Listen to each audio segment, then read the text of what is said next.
Luz Cachousa, que tal? Como estamos? Moi boas Hola, que tal? Moi boa tarde. Estou encantadísima de estar aquí outra vez. Pois nos de terte por aquí, ademais estáse moi a gusto, unha temperatura moi agradable neste día que vai bastante calor por aí adiante. Sí, e aquí danos unha tregua, non? Que está así como un poquinho máis nublado e refresca un pouquinho, parece que é como un descanso. Este tempo como lle vai así a nosa horta? Está... Regulinche. Sí, regulinche, porque date conta que o que temos plantado agora máis ou menos nas hortas son solanáceas, que son, bueno, pimentos, berenjenas, tomates, patatas, e o seu nombre se indica que necesitan sol. 6 horas de sol, non se están tendo. Bueno, vai ir regulinchi, pero bueno, hai no que coller como veña.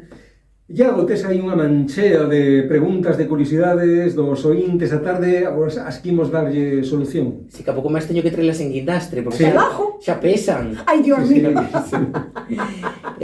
Comezamos, se vos parece? Veña, sí. Veña, pois por aquí, unha que ademais hai que quedar saída agora, porque se esperamos un poquinho máis, despois ao mellor xa... Si, pois por aquí dinos, teño unha pregunta a miña horta urbana, para a miña horta urbana de Compostela. Unha vez que saque os allos e as cebolas, que cultivos podería plantar aí? Tendo en conta a rotación de cultivos, entendo que é mellor evitar botar aí allo porro, por ser da mesma familia, non? Pois mira, pois ten toda a razón, o sea, que a luna máis boa teño, aquí, en Santiago. Pois sí, perfecto, pois atendendo á rotación de cultivos e pensando que tanto os allos como os puerros como as cebolas son da mesma familia, pois non deberíamos de plantalas, sobre todo porque os allos e as cebolas e os puerros consumen sobre todo potasio e fósforo, entón van a deixar un pouquiño o chan en decadencia, pero apenas consumen nitrógeno. Entón, unha das plantas estrella para plantar en rotación despois de haber sacado ahora os allos e as cebolas sería calquera tipo de crucífera, o sea, da familia de repolo, brécol, coliflor, coles de Bruselas, lechugas, acelgas, bueno, ainda que a lechuga non é crucífera, pero bueno, que po caso danos igual.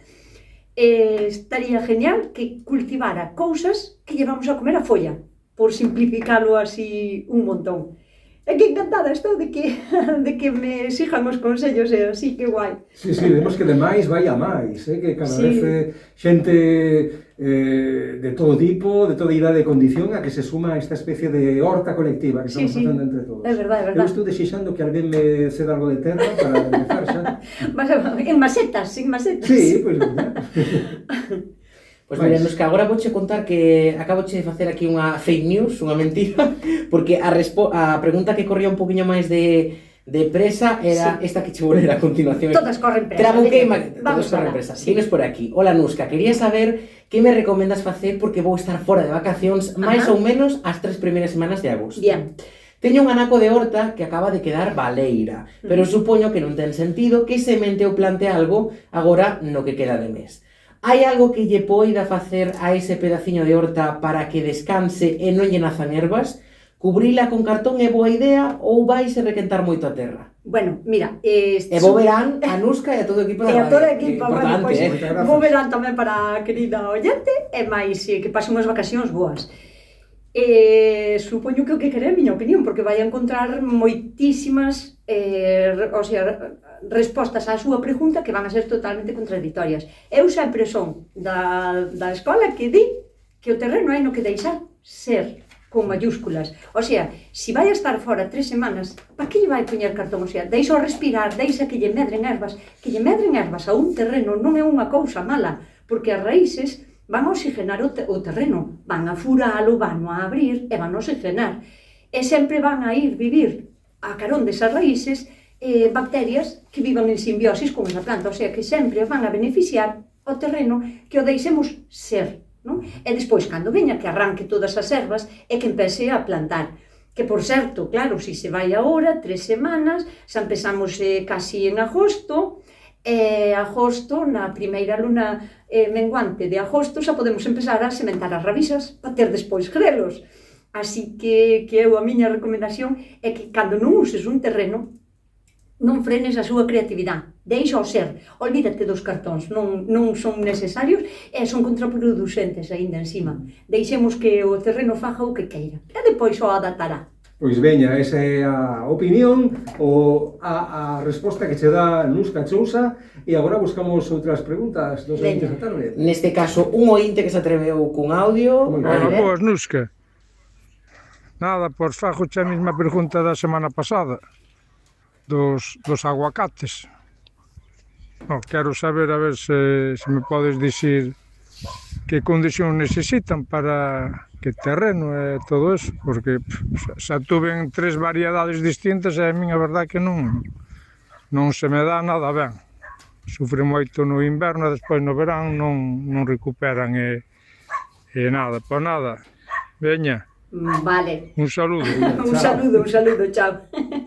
Bueno, pois vou intentar axudarlle. É verdad que hai moitas variedades de aguacates e vamos a pensar partindo da base de que os aguacates son de climas tropicales.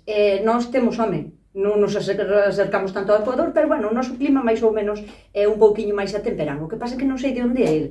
É verdade que na costa, na zona costeira, temos un clima moito máis atemperado e sin fluctuacións invernales que no interior, non? Se é de Lugo ou se é de Ourense, porque aí hai nevadas. É verdad que os árboles e as plantas tropicales en general pasan moi mal no inverno, e un aguacatero non é unha planta que poidamos quitar no inverno para poñela a resguardo dentro do alboio, porque é un árbol que medra moitísimo, non? Entón voulle intentar axudar. Mira, a variedade Hass, Hass, con H, A, S, S, o sea, a variedade Hass, bueno, eu digo Hass con J, pero se escribise con H. Hass, sí. Hass. Hasta en inglés. Bueno, pois a variedade Hass, digamos que é un pouquiño que tolera o frío e que é dos millores en calidad de froito, non? Pero tamén hai outra que se chama Bacon, escrito tal cual, Bacon, con B. Este sí que soporta un pouquiño máis o frío, hasta o mellor hasta menos 2 grados de temperatura, e non é tan rico, nin é tan consistente, nin nada, pero é moi bo para axudar ao cruce da polinización. Para iso sí que é moi bo.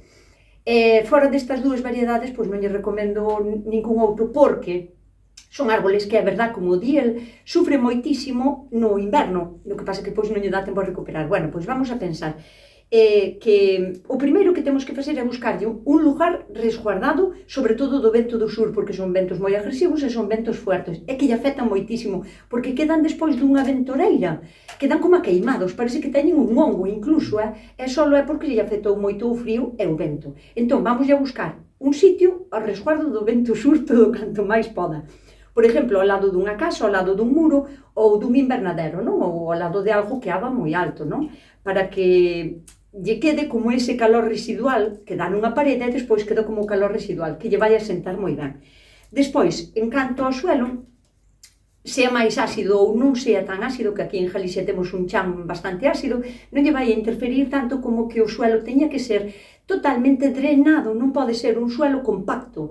Se é un suelo compacto o que ele ten, recomendolle que faga unha cova de 1 por 1, o sea, de 1 metro, encuadrado, sí, e que vaya mesturando a súa propia terra con humus ou con perlita, arelita, area de canteira, algo que lle permita que o seu terreno non se vaya compactando, porque a chuvia vai seguir compactando. Entón, para ter solto, porque é verdad que necesita ter humedad continua, pero nunca encharcado, non son unhas raíces que soporten o encharcamento. Sobre todo, temos que evitar o exceso de nitrógeno, porque é un árbol que se non vai a matarse a botar, tallos novos, e non vai a proliferar en fruto.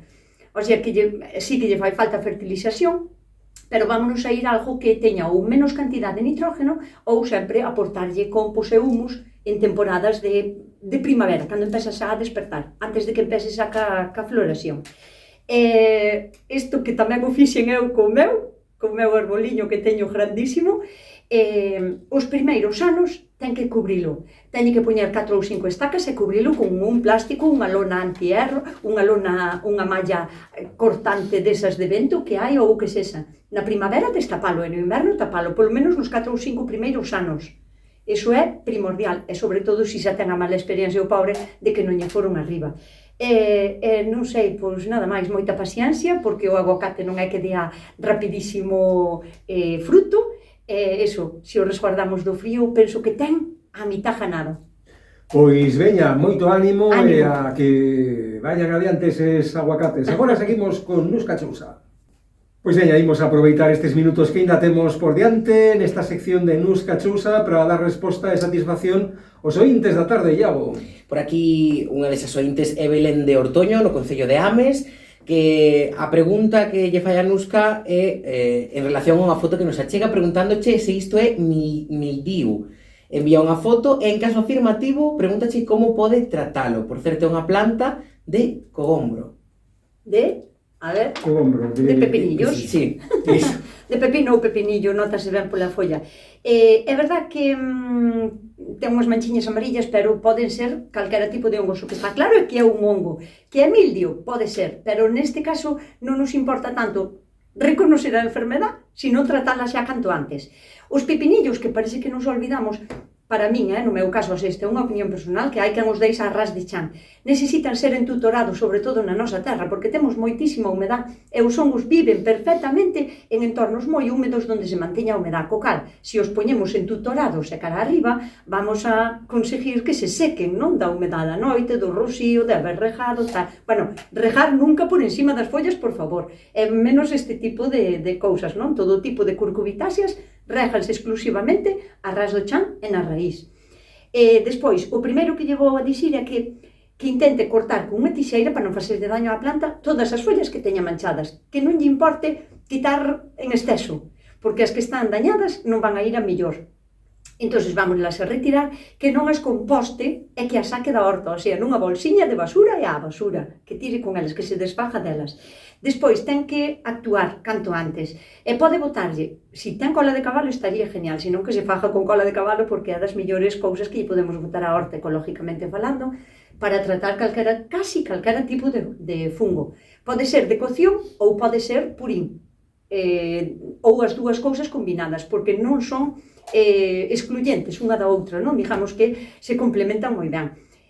Unha reforza a planta para poderse enfrentar mellor ao fungo e a outra o que vai a facer é frenar o fungo totalmente. E o que pode combinalo con leite e bicarbonato para intentar frenar o fungo canto antes, non? Como teño dito que o leite vai a reforzar a planta e o bicarbonato potásico o que vai a facer é que as esporas dos fungos non sexan capaces a anclarse, ou sea, que non sea capaz a seguir proliferando.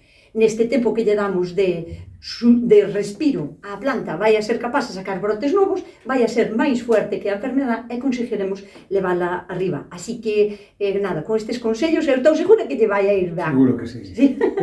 Xa nos contarás, amiga. E imos con máis cousiñas. Por aquí dinos, agora que teño as flores no máximo apoxeo, como guardamos as súas sementes, Nusca? Supoño que se refire, a calquera casi tipo de planta que se lle poden guardar as sementes, pero o máis importante das sementes é que as deixemos madurar na planta, que non quitemos, o sea, todos sabemos, temos na cabeza o aspecto que ten unha flor aberta no seu esplendor preciosísima, aí non. Marchítase a flor, caen os pétalos, aí tampouco. Pero cando ese capulliño queda como color castaño que se entrou en senescencia, o sea, entrou na degradación absoluta, é cando a planta xa ten preparadas as sementes. Aí sí, aí quitámolas e sempre temos que abrir ese capulliño que sexa, porque hai moitísimos tipos de flores, pero casi sempre están como todas unidas en un botón, non? Entón, hai no que abrir e guardalo sempre nunha caixiña que sexa de cartón ou nun sobre de papel, para se lle queda algún tipo de humedad que sea capaz de absorberse de alguna maneira, e que non nos quede a humedad aí e que non colla como mohos, non? Indeseados, para que non se dañen as sementes para poder plantalas. Así que pouco máis. Que maravilla! Sabios consellos de Nusca Chousa nesta colaboración que temos con ela todos os xoves pola tarde. Veña, apurando o tempo ainda... Veña, que lle damos caña. Nusca, como sei cando se sacan as cenorias? Eu vexo as fora da terra, con moita rama, pero o tirar, o que sae é menos de medio tubérculo. Sacarenas demasiado cedo. Sí, pode ser, porque mira, a zanahoria é unha cousa que, desde que as sementas hasta que están para coller, poden pasar 7 meses. Ben, 7 non é exagerado dicirche 9 ou 10 para empezar a collelas. Vai a depender sempre da variedade que escolleras para plantar, da calidad que teñas no teu terreno e de como estea fertilizado ese terreno, non? Canto mellor fertilizado, drenado, porque o que queremos é conseguir o tubérculo, entón necesitamos que ese tubérculo non estea encharcado, porque senón non vai a medrar, non? Como sabelo sin arrancala? Porque unha vez que arrancas é verdade que te quedas con ela na man e non podes volver a enterrala, tens que comer zanahoria baby. Bueno, pois unha táctica é que observes o tallo e dá igual o teu talliño reciaron ao sitio onde plantastes, non? Vai a haber zanorias que estén para recoller aos 5 meses e outras aos 6 e outras aos 7, plantándoas todas ao mesmo tempo, porque interfieren outros factores, non? Entonces, ti vas a observar que a zanahoria teña polo menos de fora, porque sale como pa fora. Sabes que a cebola, porque plantas o verde, vai a estar o verde, e cando está lista, empeza a salir ela para fora, non? Fai como un rebrote do que quere ela soa para o prato xa, non? Sí, como que quere xa empezar a salir. Bueno, pois que ese cachiño que sale da terra cara arriba teña polo menos o tamaño de unha moneda de euro. E iso xa che vai a asegurar que o que está para baixo é unha zanahoria xa formada para empezar a comer. E empeza quitando precisamente esas. É un conselliño así rápido que cando quitamos unha zanahoria vai a quedar exactamente o burato da zanahoria vai a quedar dibujado na terra, non? Porque leva xa moitos meses aí e apartou a terra. Non podemos deixalo así tal cual, porque pode ser entrada de fungos, de bacterias, de calquera virus que aba arriba na planta ou así, ou de calquera intruso animaliño, non, digamos. Entón, así como quitamos a zanahoria, rellenemos ca terra que hai de alrededor, non fai falta ser moi meticuloso facendo, pero sí que é importante que rellenemos ese burato para que as zanorias de alrededor crezan sanas, sin problemas, e sin que lle entre por ese burato, o sea, impedir no máximo posible que lle entre algún patógeno que a poda dañar. Pois mira, que sabio consello ocupar ese espazo que deixou a cenoria cando a retiramos da terra despois deses 7, 8, 9 meses que estivemos aí agardando por ela. Sí, claro. Pois ata aquí chegamos para a semana que ven. Pois pa semana vai nos a rendir máis. Vai nos condir. Ata a semana nos semana. Son as 5.